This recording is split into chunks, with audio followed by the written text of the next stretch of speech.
कि world bank की report बताता है कि अगर $3 से अगर कम इनकम आपकी है, पहले के रिपोर्ट पे $2.15 था, अब $3 है, तो 27% ऐसे लोग हैं जो गरीबी की रेखा के नीचे हैं। लेकिन अब वही $3 के नीचे वाले जो नंबर है उसमें हम 27% से नीचे घट के 5.35% है।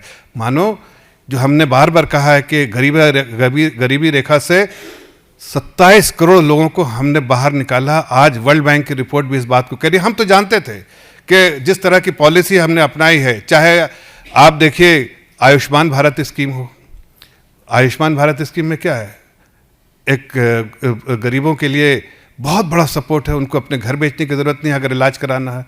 ये दुनिया के लिए एक टेम्पलेट बन गया है आयुष्मान भारत स्कीम। आज 41 करोड़ लोग, 42 करोड़ लोग इस आयुष्मान भारत कार्ड होल्ड कर रहे हैं, और वो लोग हैं जिनको आज सरकार की तरफ से ये सहायता मिली है कि ताकि वो अपने मान सम्मान को बरकरार रखते हुए वो अपना इलाज करा सके।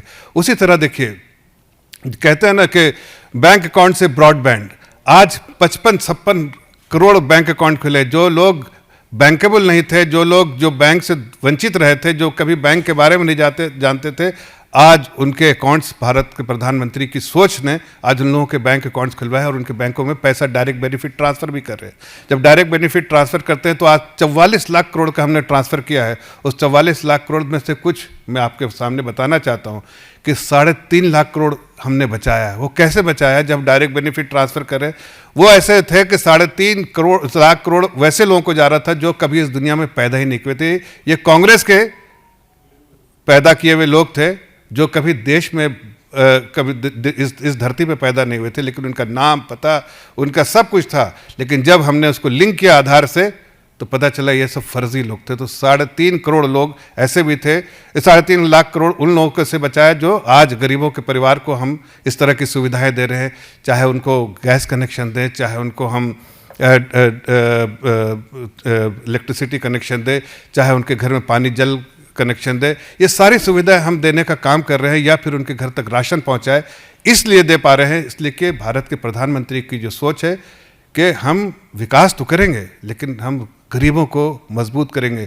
तो हमने गरीबों को मजबूत करने की जो कोशिश की थी, आज गरीब मजबूत हो रहा है, दुनिया की रिपोर्ट भी दर्शा रही है। और साथ साथ हमने अमीरों को भी जिम्मेदार बनाया है कि उनकी भी रिस्पॉन्सिबिलिटी क्या है देश के प्रति, वो भी उनको एहसास दिलाया है ताकि देश में एक समानता रहे, इक्वालिटी रहे। और उसकी उस इक्वालिटी को मेंटेन करने के लिए हमने पॉलिसी मेजर्स ऐसे लिए ताकि देश भी मजबूत हो और साथ साथ देश की जनता भी मजबूत हो। हमारी सरकार आई थी तो उस वक्त पूरे दुनिया में एक ही डंका बज रहा था कि फ्रेजाइल इकोनॉमी, 5 फ्रेजाइल इकोनॉमी, जो सबसे कमज़ोर दुनिया की अर्थव्यवस्था थी, उसमें भारत का नाम आता था।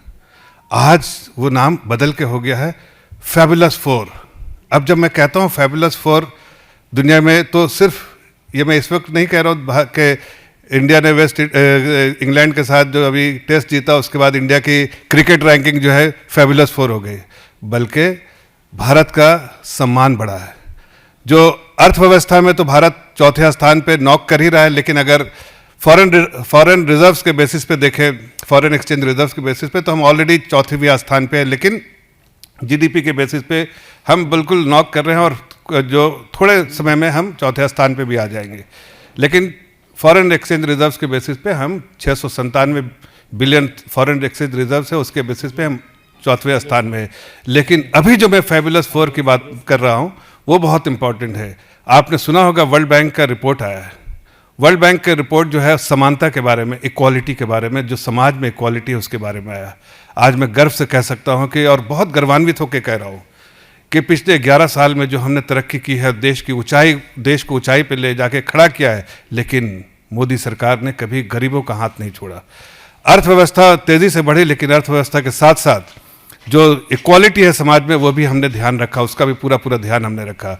आज देखिए जो वर्ल्ड बैंक की जो रिपोर्ट आई है, वर्ल्ड बैंक की रिपोर्ट के हिसाब से जिनी इंडेक्स जिसको कहते हैं, जो मापता है कि समाज में इनइक्वालिटी और इक्वालिटी किस तरह से है, उसको मापता है। अगर आपका रिपोर्ट देखें तो जो हमारे पहले रिपोर्ट थी उसमें 28.5 जो है, जो जिनी इंडेक्स था उसका रैंकिंग था 28.5। उसके बेसिस पे हम जो है बहुत इनइक्वालिटी हमारे समाज में थी, लेकिन पिछले 11 साल में जिस तरह से बढ़ा है उसमें पिछले रिपोर्ट जो है 2 दिन पहले जो रिपोर्ट आया है सो 25.2 का इंडेक्स का जो नंबर है उसके बेसिस पे हम जो है दुनिया के 4वीं जो है ऐसी सोसाइटी है जो जिसमें समानता है, जो मोस्ट इक्विटेबल सोसाइटी है उसमें 4वें स्थान पे आए हैं। ये कैसे ऐसा तो नहीं है कि ये अचानक हो गया है, ये कोई एक दिन रात में उठे, सुबह में सोए और रात में सुबह उठे और देखा कि हम चौथवें स्थान पे मोस्ट इक्विटेबल सोसाइटी दुनिया के हो गए,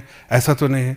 इसके पीछे जाहिर है विजन होगा, सोच होगा। नए भारत के बारे में जो आदरणीय प्रधानमंत्री जी ने कई बार का जिक्र किया है कि नए भारत का निर्माण करें, नए भारत में क्या है वो यही है, दर्शाता है जो आप इस तरह के रिपोर्ट्स आ रहे हैं। वर्ल्ड बैंक की रिपोर्ट आई है, जीनी इंडेक्स की रिपोर्ट आई है, जिसमें बताता है कि हम अब मोस्ट जो सोसाइटी जिसमें इक्वालिटी है उसमें 4वें स्थान में। और आपको बताना चाहता हूँ ये 4वां स्थान जो है हम G7 कंट्रीज़ है उससे बेहतर है। कोई भी G7 कंट्रीज़ हमसे नीचे में है, हमसे ऊपर सिर्फ या तो बेलारूस है, स्लोवेनिया है और एक और कंट्री है जो हमसे ऊपर है। बाकी सारे कंट्री, अमेरिका भी नीचे है और बाकी जितना वेस्टर्न वर्ल्ड है सब नीचे है। एक बात और बताना चाहता हूँ साथ में, बहुत इंपॉर्टेंट है। एक और रिपोर्ट आई है, उस रिपोर्ट को प्यू रिपोर्ट जो है जो डेमोक्रेसी की बात करती है, डेमोक्रेसी में भी हम 4वें स्थान फैबुलस 4 पे है, दुनिया में उससे ऊपर ही है। हमारे जो टॉप 4 का है उसमें भी हम डेमोक्रेटिक प्रोसेस को फॉलो करते हैं। देश के जनता समझती है कि विकास के साथ डेमोक्रेसी को भी पालन होता है और वो अर्थव्यवस्था जो तेज़ी से बढ़ रही है उसके साथ डेमोक्रेटिक प्रोसेस को भी हम फॉलो करते हैं। और यहाँ पर भी हम वेस्टर्न वर्ल्ड में जितनी दुनिया के कंट्री उससे आगे है। कुछ कंट्रीज हमसे, एक आध दो कंट्री जैसे स्वीडन हमसे आगे है, लेकिन बाकी US, UK सारी कंट्री जो दुनिया को डेमोक्रेसी के बारे में लेक्चर देते हैं हम उनसे आगे हैं। ये अपने आप में एक गर्वान्वित होने वाली बात है। और जाहिर है ये ऐसे तो नहीं हुआ कि एक दिन में सोचा और हो गया। हमने जाहिर है इसके बारे में सोचा होगा, समझा होगा और विजन इसके बारे में आदरणीय प्रधानमंत्री जी ने बनाया होगा। और इसलिए जो अर्थव्यवस्था जो है उसको हमने मजबूत करने की कोशिश की। जैसा मैंने कहा 5 फ्रेजाइल इकोनॉमी से हम फैबुलस 4 में आ गए हैं। जब फैबुलस 4 में आए हो तो इसके पीछे सोच होगी और वो विजन होगा और किस तरह से हम आगे बढ़े उसका पूरा जो है 11 साल का जो जर्नी है वो दिखाता है कि हमने गरीबों का हाथ थामा है, गरीबों को मजबूत किया है, हमने विकास किया है, लेकिन समानता को कभी भी पीछे नहीं छोड़ा है, उसको इग्नोर नहीं किया है। हमने गरीबों के लिए नए वेलफेयर स्कीम्स लेकर आए।